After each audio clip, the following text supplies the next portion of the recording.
Mga katrops, welcome back ulit kayo sa aking channel Sports React PH at ngayon na ay pag-uusapan natin ang balitang maaga na nga daw pong nagyabang si Victor Wembanyama ngayon sa NBA.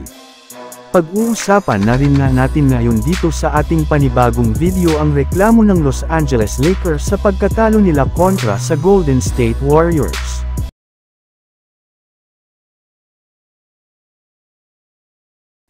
Sa kabila nga mga katrops, ng napakalimitadong minuto ni Victor Wembanyama sa mga laro ng San Antonio Spurs ngayong off-season kontra sa Oklahoma City Thunder at Miami Heat ay nakapagpakita peren nga siya dito ng magandang performance at ng mga highlight. Nakakapagtala rin naman nga siya dito ng at least double-digit points katulad na lamang ng pagkuha niya ng 23 points laban sa Miami Heat na isang magandang simula para sa kanyang rookie season sa NBA. Isa rin naman nga itong senyales na meron talaga siyang maibubuga laban sa ilang magagaling na manlalaro sa loob ng liga. At kasabay nga ng pagkakaroon ni Victor Wembanyama ng magandang laro sa preseason ay hindi na rin naman nga nito naiwasan pa na mag-umpisang magyabang sa harap mismo ng media. Ayun nga dito, nagsisimula at nag-a-adjust pa lang nga daw po siya sa NBA at meron pa nga daw siyang maipapakitang mas magandang performance sa kanilang mga susunod na laro.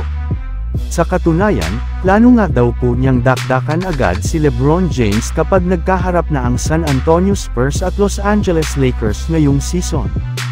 And speaking of Lakers mga katrops, didiretso na nga tayo sa ating sunod na pag-uusapan ngayon sa reklamo ng kanilang mga players at fans sa kanilang game kontra sa Golden State Warriors.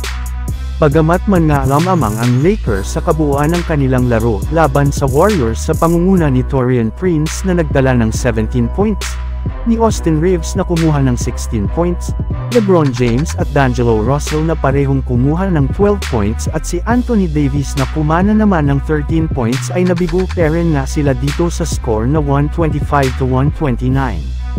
Pero sa kabila nga niyan ay hindi rin naman nga ito big deal sa Lakers gayong hindi na rin naman nga nila pinaglaro pa sa majority ng second half especially sa fourth quarter ang kanilang mga starter at inilagay na lamang nga nila dito ang kanilang mga batang players.